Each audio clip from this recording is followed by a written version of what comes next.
Welcome viewers to E-Pathashala lecture series for PG students in architecture. This episode, let us see one good example of how GIS and remote sensing are effectively used in urban planning and especially for say tax collection. A good example, just see in detail the procedure, what exactly is adopted, how you can use GIS and remote sensing effectively. So, this particular analogy was planned for say urban and regional planning of your data which is available already with your various ULBs, we call it as urban local bodies, for which what are the thematic maps one has to prepare, what could be the way in which you can collect the data in the field. Invariably when I say field data, people talk about one thing, namely your paper pen. So, in this study we used an software which was developed in Android tabs. Finally, we are able to integrate the GIS and the MIS data. When I say MIS data, you know that information which is already available with your say any organization. So, this GIS MIS integration will form the final aspect. It is a very difficult aspect, but still it can be done effectively. So, when I talk about say urban planning, where do you require this application? It requires us to address day to day work needs of your organizations. So, we should be in a position to effectively predict and respond to the chronic urban problems. Many times many problems are faced by various authorities. It is not only that, you also think of your future market fluctuations. Well, the success of planners is always dependent on certain things like combining chronic urban problems, which is largely determined by their ability to utilize effective tools and planning support systems that allow them to make informed decisions based on say your actionable intelligence. You just take various aspects, incorporate them in your model and then understand, work on this. This particular application was based on your say door to door survey of property, utility and infrastructure, mapping various aspects or objects which are present on the surface and then putting them or bringing them in your GIS environment, correct them and analyze the data for a specific application. Let us see that little later. What are the various components of this? Preparation of a GIS map, prepare a base map. Any base map in GIS, irrespective of your application, it contains data pertaining to the various land use in that particular terrain. In an urban land use, what exactly you expect? Various buildings which are present, which are bound by a small area, road network, rail network, water bodies and other cultural features. These are the major things, isn't it?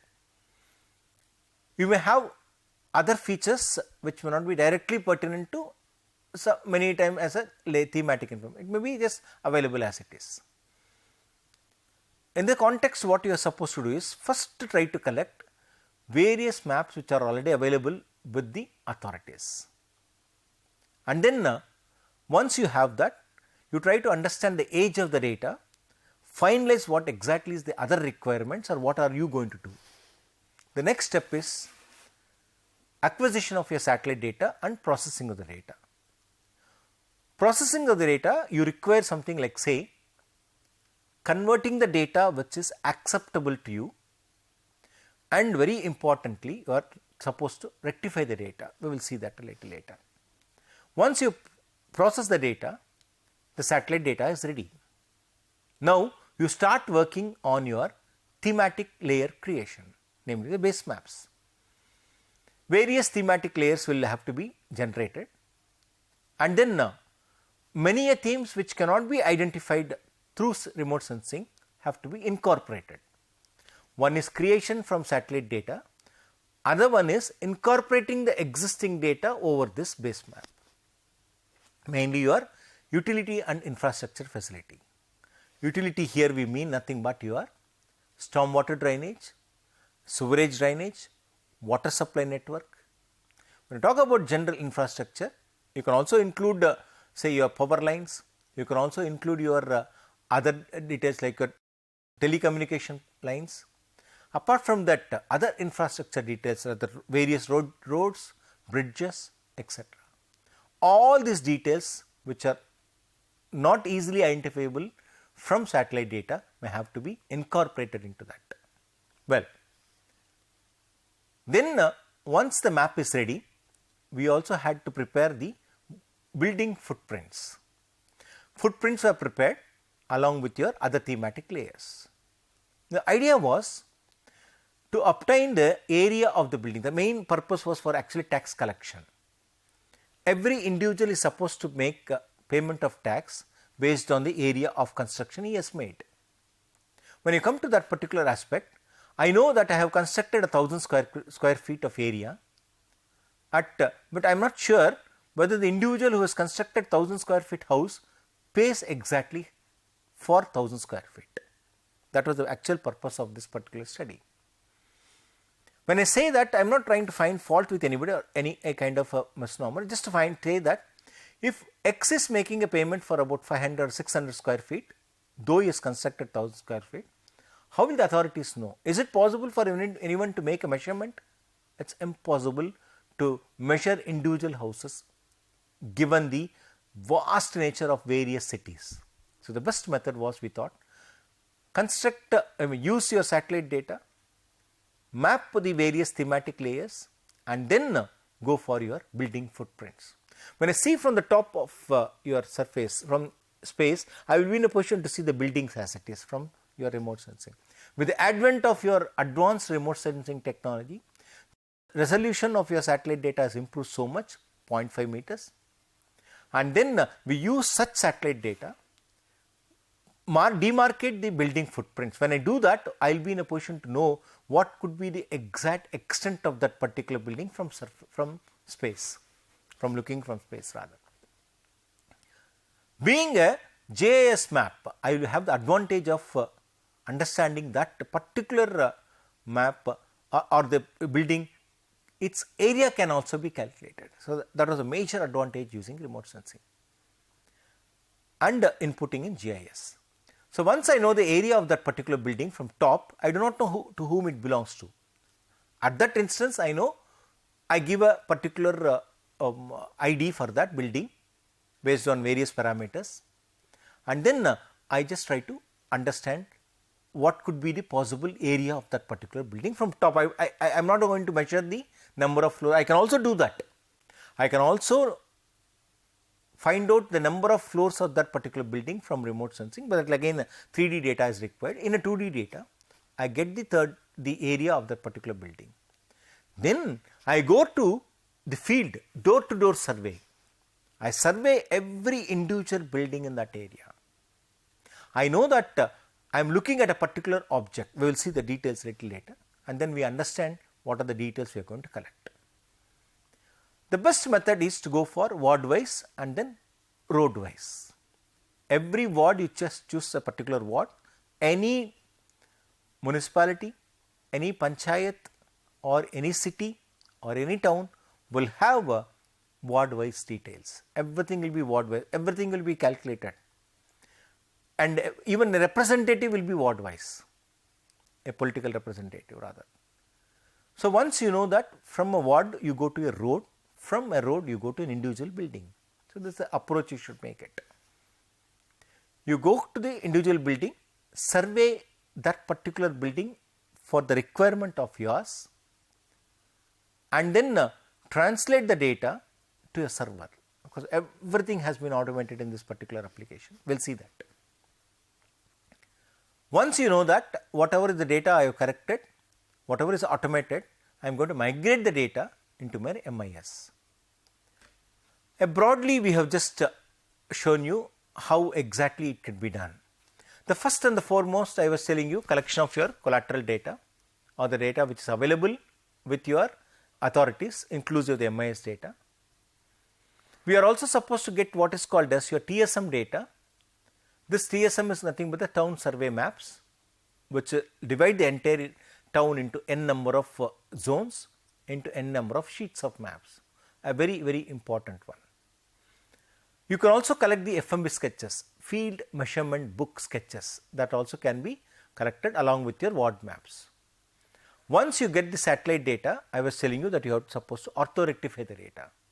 For orthorectification, conduct a DGPS survey, because the data provided by Government of India, though it is a foreign data, will not be rectified accurately, because rather that is the reason, rather it is not rather though it is because of foreign data, exact positions are not accurately marked, or we are not sure about the exact position of any object. We are supposed to orthorectify the data, that is the data has to be orthogonally projected, orthorectification, and also geo-referenced using your position part of, for which we conduct a DGPS survey, decide based on the complexity of the city, number of points per square kilometer, and then go to the field, collect the DGPS data, and then rectify the data. So, once the data is rectified, you start preparing the various maps. I was telling the building footprint, we call it as the land parcel mapping. So, these data, the road network, the water bodies and other data, and then I also saw telling about your TSM and the FMB, all these things are to be collected. Once that is collected, go to the field, make necessary ground truth verification.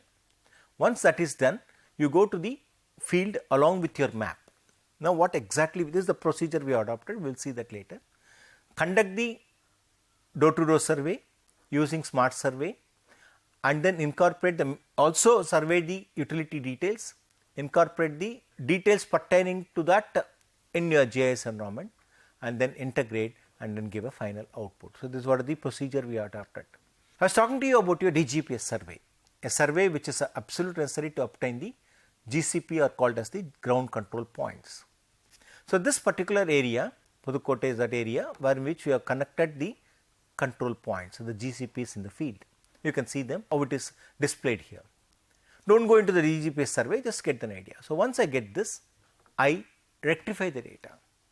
On rectifying my data is now 100% accurate with both respect to your perspective projection as well as with respect to your positional detail.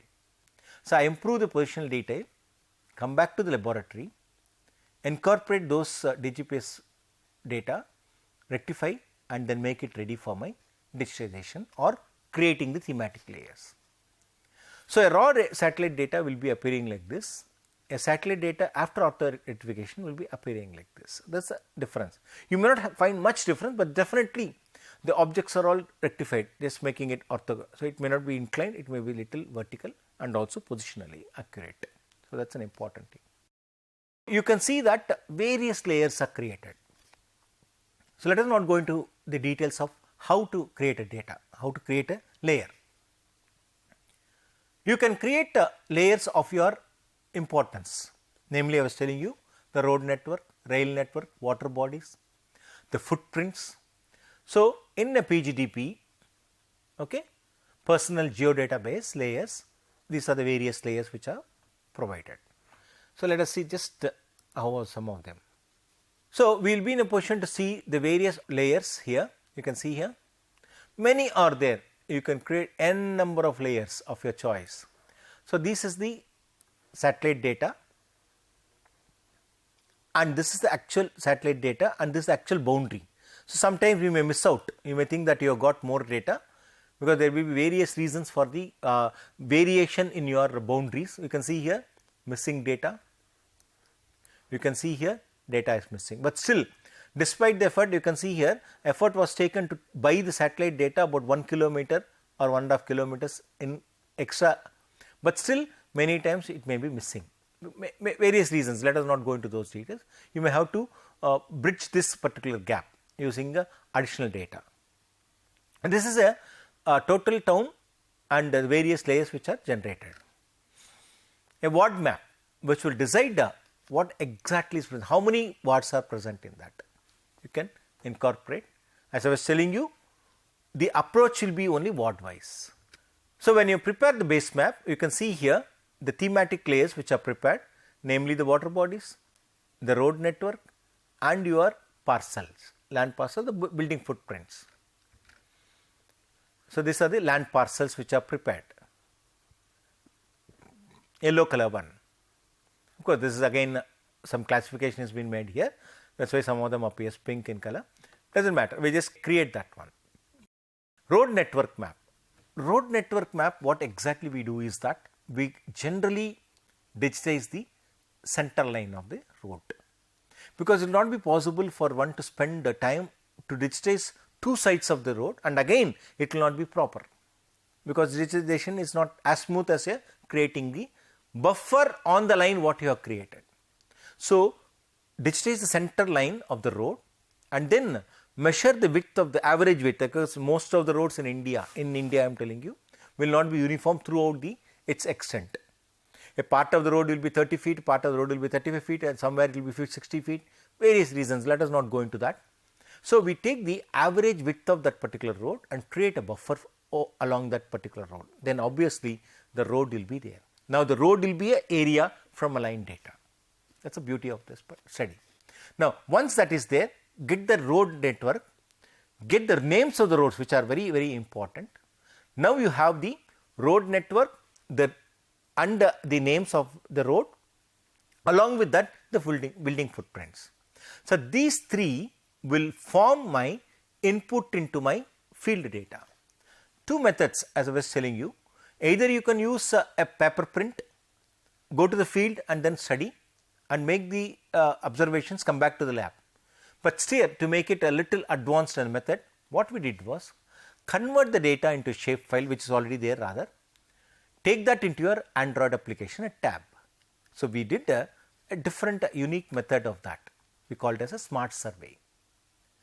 This smart survey was done on a simple ordinary tab, but the condition was the tab should be GPRS enabled and it should also have a facility to speak over, voice over, and then along with that a SIM, ordinary SIM, whatever you use for your normal tab or your mobile.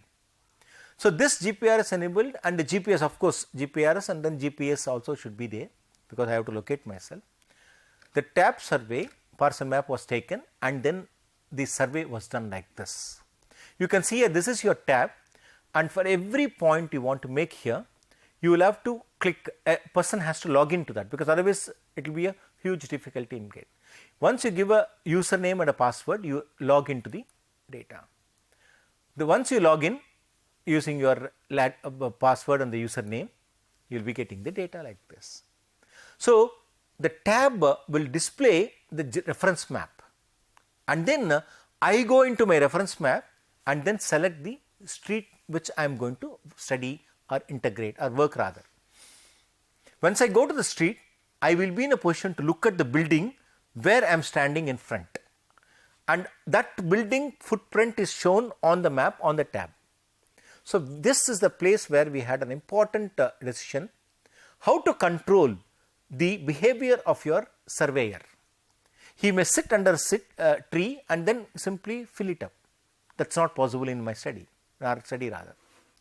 It was done in such a way, by clicking on the shape that particular building, he will be registering the point of your observation.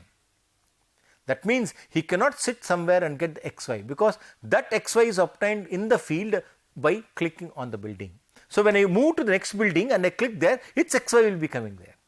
So, he cannot cheat. That was the best innovation we made for as far as your buildings are concerned.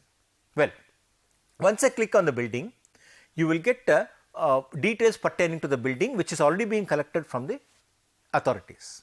The idea was to update the data. That is the very crux of the building study, was to update the database which were already existing.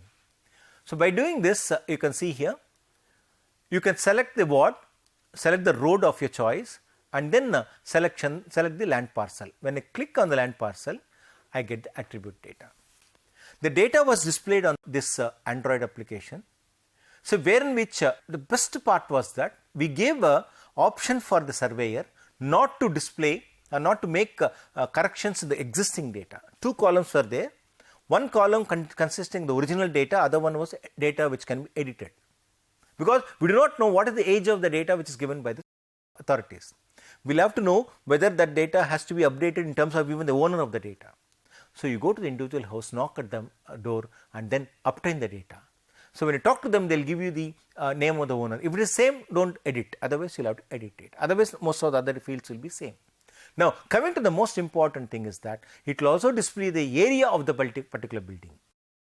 So, the first input what was required by the surveyor was to find out what are the number of floors of the building. Once I know the number of floors of the building, I know the area through GIS, I just enter the number of floors, say floors. The total area of the particular building will be automatically calculated and displayed in a separate field. This will not be known to the user. This will not be known to the, you are not going to disturb them, you are not going to irritate them, you are not going to insult them, just talk to them about some of the details. So, ultimately the area declared by the owner will be there in the database as 2000 square feet, but his top portion is 1000 square feet into 4000 square feet. That means he has not declared 2000 square feet of the area. So, this was the very innovative and understanding of that. So, this is one of the findings. So many other details you can obtain from the field. You can incorporate all the details whatever is pertaining to the field. It's not, it does not end there with that. You can also get other details. See. So, there is a condition to the surveyor that he has to get the signature of the particular person. Nowadays, you know, it is not a big issue. You can sign on that, use a simple pen, and then so you sign on that and the person will be signing. So, once he or she signs that, that means I can make sure that the person, because you can also say it can be signed by somebody else, does not matter, but I am getting the XY of that particular building, you know that I told you, by clicking there, and apart from that I also take the photograph of that particular building. So, you cannot be taking photographs of a building from a different from alien location. You will have to go to at least stand in front of the building, take a photograph, talk to them. By taking a photograph, I get a geotagged photograph. By clicking on the parcel, I get the XY of the position wherein he is standing. By taking the signature, I am at least sure that he has spoken to somebody. Of course, the third part is one which still they loose, but these two will not deny the whether the person is working or not. Now, I take the photograph, I take the signature, all of them will be converted into JPG and then be taken into the laboratory. You can see here. So, on taking the photograph, this is the building, and by clicking on that, I take the various details as I was telling you. Of course, do not go into the details, just each and every project will have its own application and its own details. And the best part here was that on completing all these details, along with the updated data of that particular building, the number of floors, the total area, and the more important input was your land use type, be it 100% residential, 100% commercial, or residential cum commercial, or it could be even industrial, or it could be educational, or it could be religious. So many classifications depending upon the importance. So, we were able to classify that particular building whether it is 100% residential. If I say residential cum commercial, I have the hold on that particular data, but if it is going to be commercial, what is the area of the commercial building, commercial built up area. So, that was also calculated. Of course, again we had a very tough time collecting the data, because once I start making measurements of the area, it will be very tedious, serious issue, a social issue. So, what we did was by eye calculation, by looking at the room we know what will be the area, it is only approximation. See, if he is going to make the payment for commercial for that particular room or shop, no issue, we are not going to probe him again. So, the authorities were informed based on that what exactly the commercial area, what could be the possible say your residential area.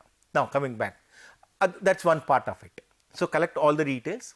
We also collected the sanitary details of that, whether the toilets were flush type or pour flush, pour water and flush it, because that will help you to calculate the total volume of water which has to be used by the individual as far as for your sanitary purposes.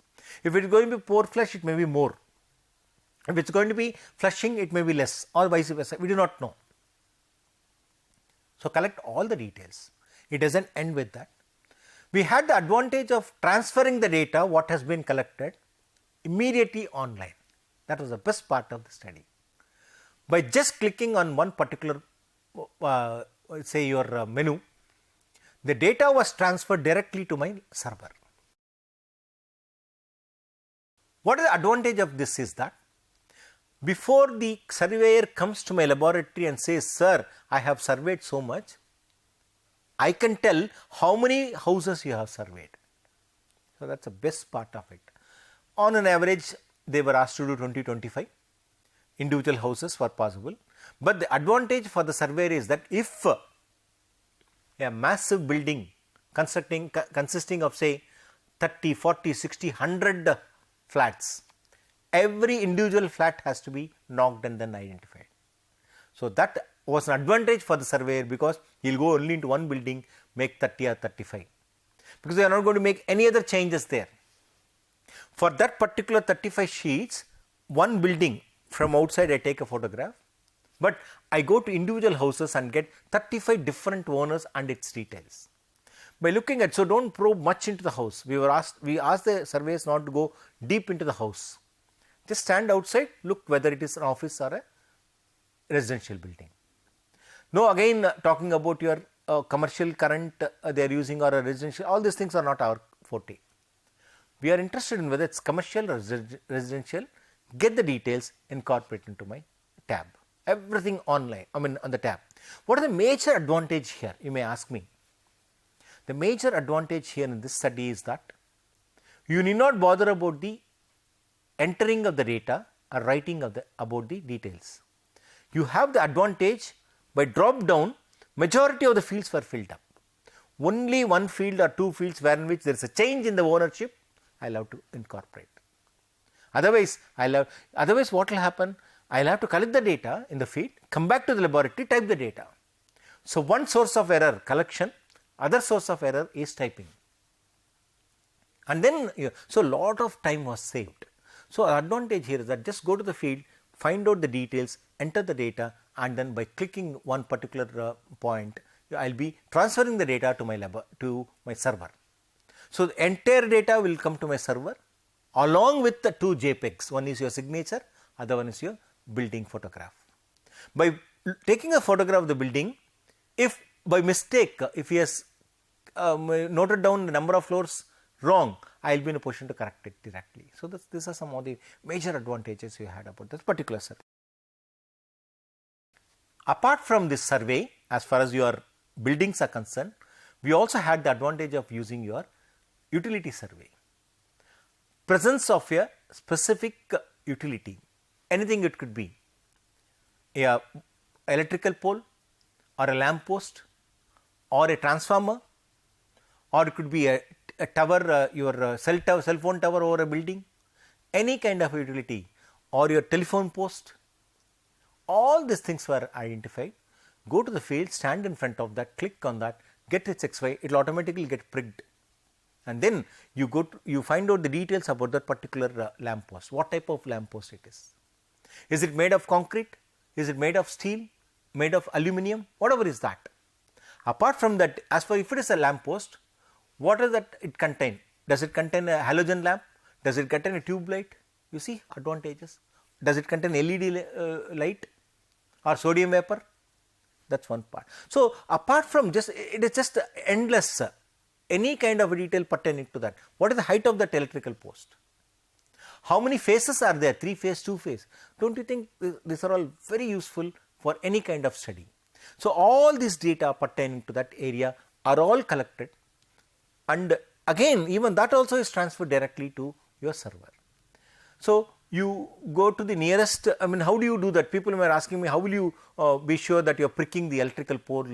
So, you go to the nearest land parcel and then select the type of utility and then demarcate. You see here.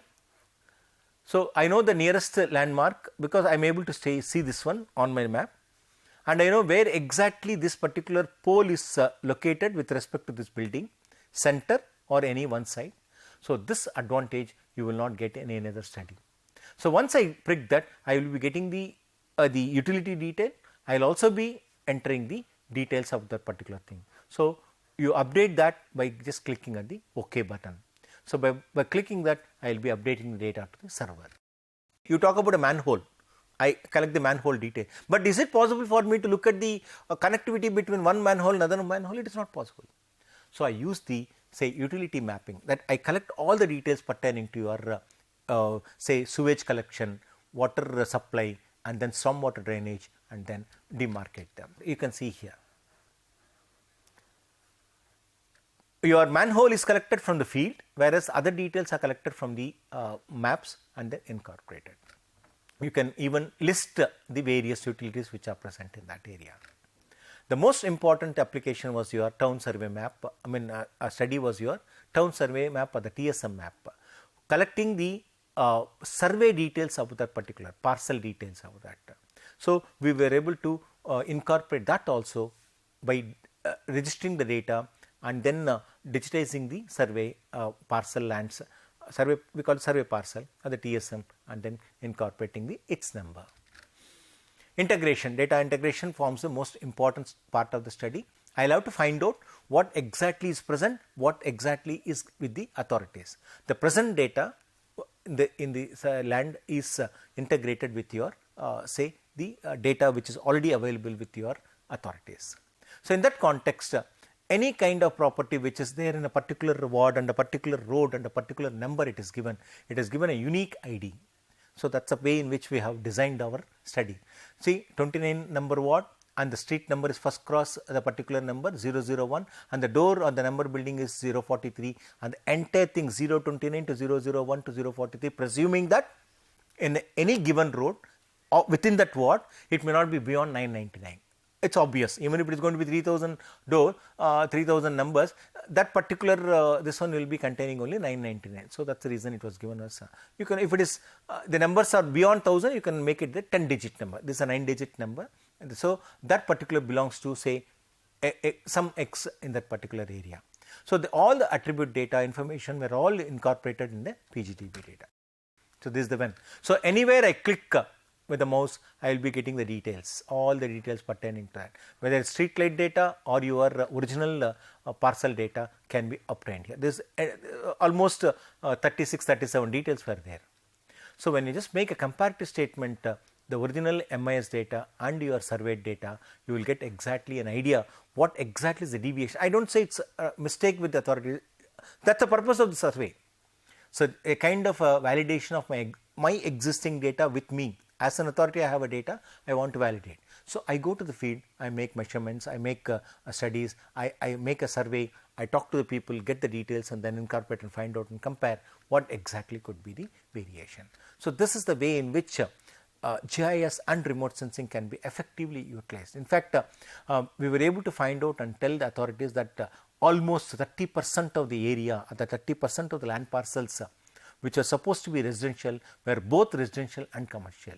Of course, there was some conditions given to us saying that do not worry much about your say shops, small petty shops. So, a 10 square feet, 20 square feet, 30 square feet or 50 square feet for that the target was 50 square. Anything less than 50 square feet it is ignored and it is taken as a residential itself. Beyond that, if you have a huge shop, 1000 square feet, 800 square feet the ground floor, you cannot deny that because you are supposed to make a commercial taxes for that, pay commercial tax other than a residential tax. If you are going to make residential taxes, that means you are trying to cheat the government.